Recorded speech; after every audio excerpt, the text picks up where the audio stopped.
All right, ready to dive into a cold case that's captivated Australia for, what, over 70 years now? The unsolved murder of Betty Shanks. It's a case that just won't let go, is it? No, it really isn't. And I'm sure our listeners are familiar with the basics, young woman, Friday night in Brisbane. But what we're going to do today is go beyond the headlines into the heart of it. We've got a whole stack of sources, articles, books, even a podcast. And we're going to pull out the threads, the Yeah. details that might just help us unravel this puzzle.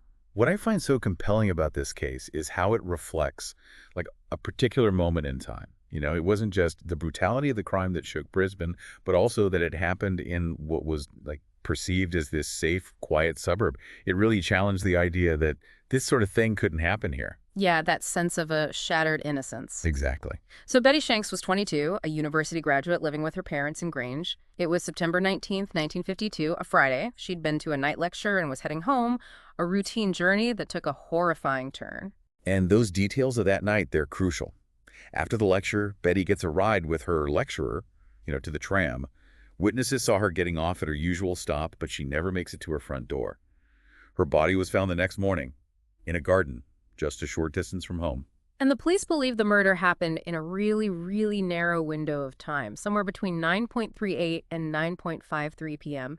They even think her wristwatch stopping at 9:53 could indicate the exact moment of her death. That's chilling to think about. The swiftness of it all is unsettling, yeah. And to add to that, there were reports of screams heard around that time, so those fleeting minutes, they hold the key, and yet they've remained, well, shrouded in darkness for over 7 decades. And despite a massive investigation, I mean, the largest in Queensland at the time, the case went cold. No shortage of effort. But imagine trying to solve this without, the forensic tools we have today. No DNA analysis, no advanced crime scene technology. Absolutely. The lack of technology back then really complicated things, and as the years went by, the trail grew colder, but the desire for answers never faded. I mean, there's still a $50,000 reward being offered for information that leads to solving Betty's murder. It speaks to how deeply this case resonated. And as with any unsolved mystery, this one has spawned a whole bunch of theories. Some are more plausible than others, but they all try to fill in the blanks, provide some explanation for this senseless act. Right, let's start with some of the more well-known theories. One suggests Betty was killed by a soldier. This theory was put forward by author Ken Blanche, but it hasn't gained much traction. There's just a lack of evidence. Then there's the mistaken identity theory.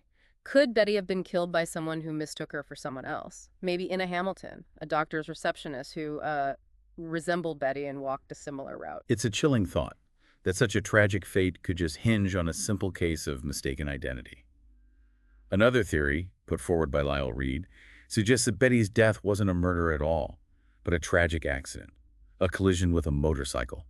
While the location of the blood spatter at the scene kind of casts doubt on this theory, you know, it's understandable why some people might find it, well, plausible. People are always searching for a way to make sense of tragedy. Trying to fit pieces into a puzzle that might not even belong together. But out of all these theories, there's one that's particularly prominent in the sources, and it's a theory with a deeply personal connection to the case. It's the Desch-Bertel-Stead-Dus theory, which alleges that Betty was killed by someone she knew, someone close to home. This is where the story takes a dramatic turn. Decades after the murder, Desch-Bertels publicly accused her own father, Eric Sterry, of being Betty's killer. This accusation came seemingly out of nowhere. To point the finger at your own father after all this time, what would lead someone to do that? Well, Bertels claims she suppressed the memory for years, only recently coming to terms with what she believes happened that night. She claims she was in the car with her father and brother when Betty was killed. She remembers her father wearing a brown suit that night. And this detail is particularly significant because, well, several witnesses reported seeing a man in a brown suit at the tram stop around the time Betty got off. Wait, a brown suit? That's the same man in the brown suit that's become such a central figure in so many of the theories. So Bertel's saying her father was that man. That's exactly her claim. And it's a claim that author Ted Does has explored extensively in his book, I Know Who Killed Betty Shanks. He's been a key figure in pushing forward Bertel's theory, presenting evidence to support her account. So what kind of evidence are we talking about here? What makes Duz so convinced that Sterry was involved? Well, Does uncovered some intriguing details about Sterry's medical history, a potential psychosis diagnosis during the war years. There's even a report that states Sterry, quote, becomes violent at home, and is afraid he might injure someone. Combine that with Bertle's claim that her father had a delusional obsession with Betty, and you can see why this theory has gained some traction. It's starting to feel like more than just a random collection of details. There's a potential motive, a possible eyewitness placing Sterry at the scene, and even a physical description that matches witness reports.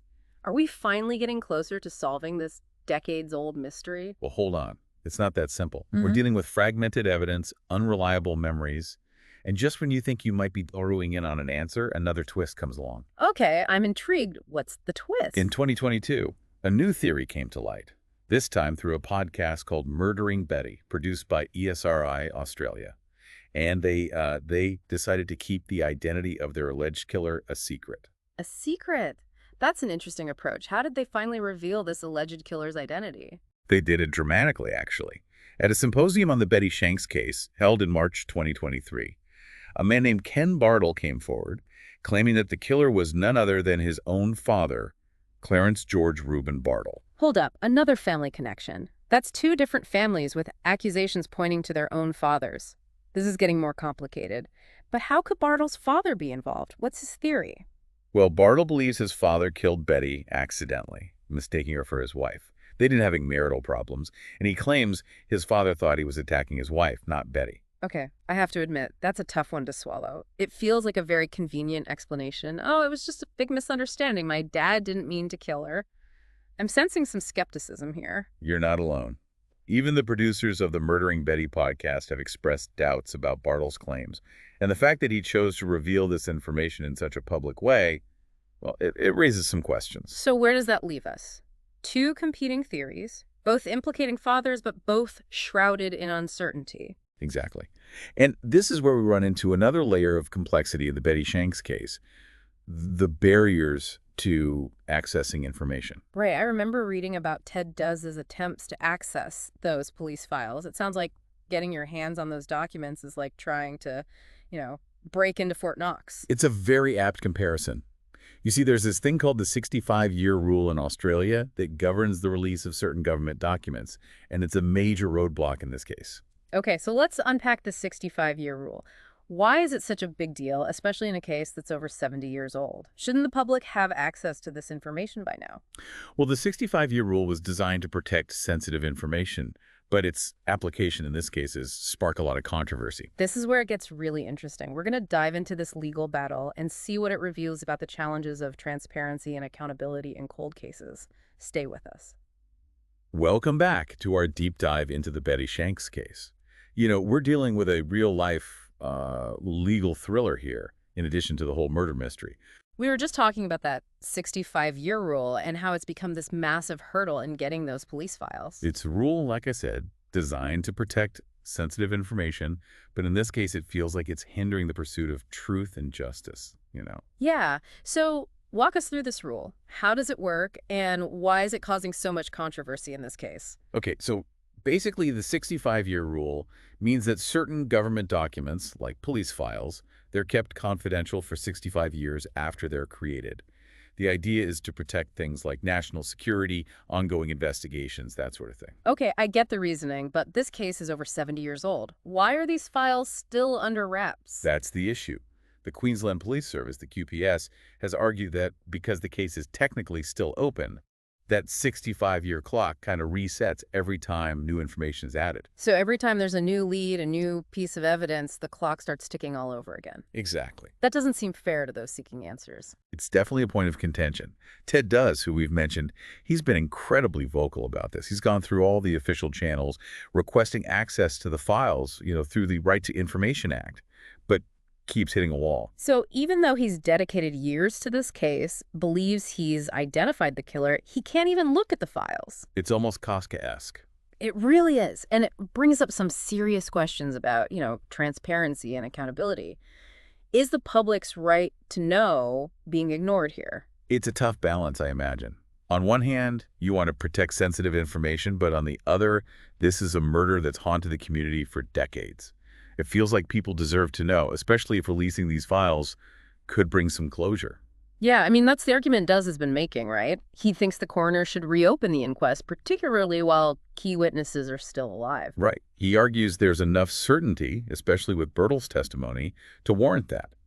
He believes that revisiting the case, maybe with new evidence, could finally break the deadlock. For those who might not be familiar, could you quickly explain what an inquest is? Why reopening it would be significant? Sure. An inquest is like a judicial inquiry held by a coroner to determine the cause of death, especially in cases that are sudden, violent, suspicious.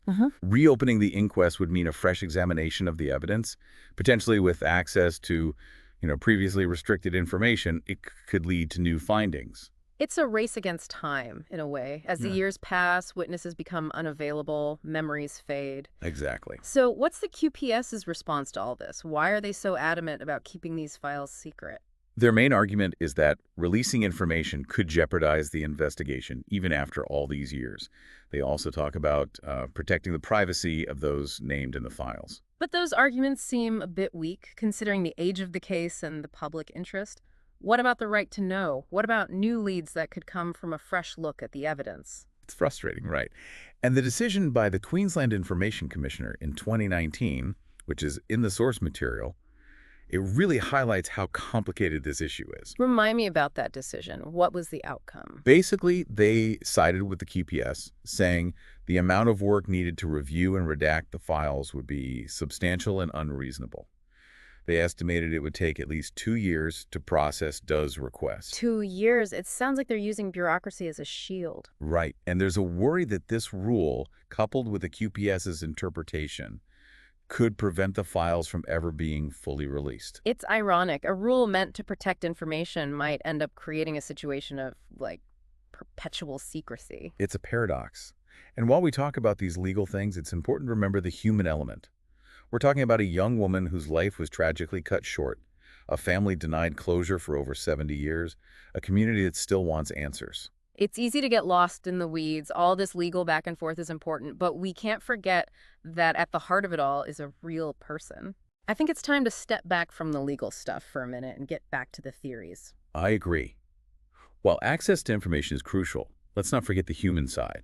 We've talked about the Bertelsduse theory, the Ken Bartle claim. What do you think? You've been looking at all these sources, these different perspectives. Which theory resonates most with you and why? It's a tough call. Both theories are compelling in their own way. Bertle's account is so detailed, emotionally charged, and the fact that her father fits that man in the brown suit description, it's intriguing. But her accusations came decades after the event. Memories can be tricky. It makes you question how much we can rely on them after so long. That's a good point. And the Bartle claim, it hinges on circumstantial evidence and a convenient explanation of mistaken identity.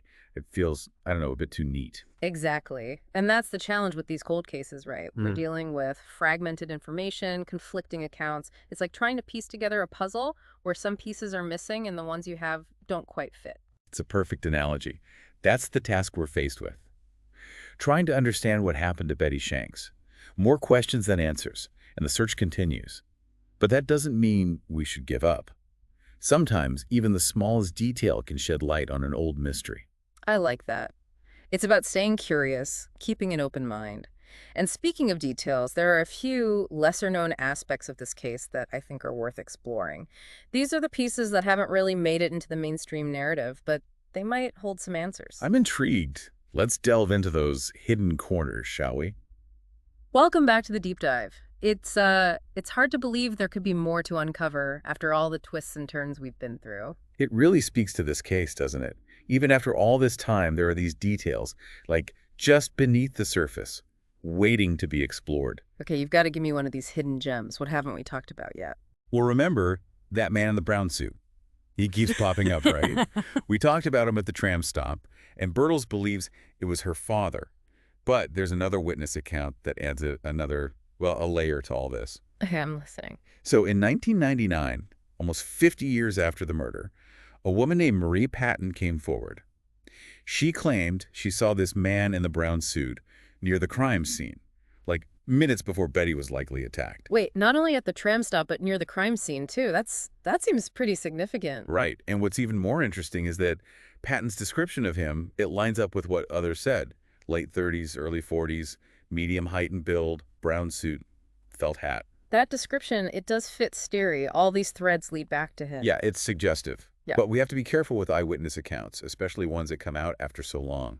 Memory is a tricky thing. It makes you wonder why Patton waited so long to come forward. She said she was afraid to get involved, worried about repercussions, or being caught up in something dangerous.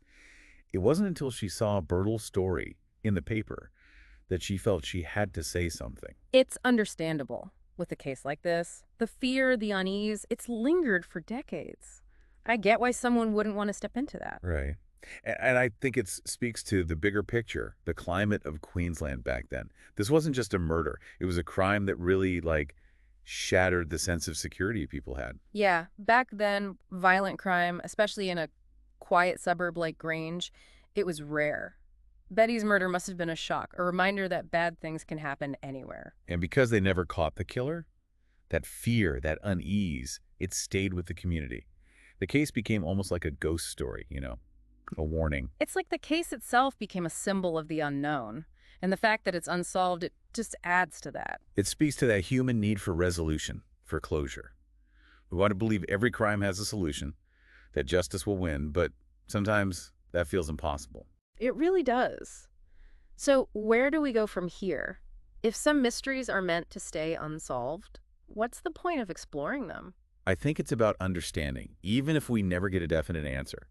In the Betty Shanks case, that understanding comes from putting the pieces together, considering the theories, acknowledging the impact this has had. It's about connecting the dots, even if they don't make a full picture. Recognizing the human cost and how it's still affecting people all these years later. Exactly.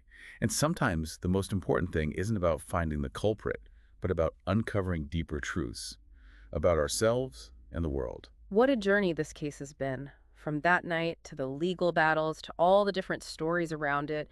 It's a story of a life cut short, a community dealing with fear and our need to make sense of things we don't understand. And while we may never know for sure who did it, the exploration has been valuable. We've seen how forensic science has changed, how memory works, how hard it can be to find justice when information is so hard to get. It seems like the Betty Shanks case might be cold, but the questions it brings up about justice, memory, the search for meaning, those will stay with us. It reminds us that even in these cases, curiosity, the desire to understand, that can still be strong. And sometimes that's enough to keep us looking, keep us asking, and hoping for a world where justice, even when it's hard to find, is still important. Thank you for joining us on this deep dive. We'll be back next time, but until then, stay curious. And remember, even with mysteries like this, searching for understanding is a journey worth taking.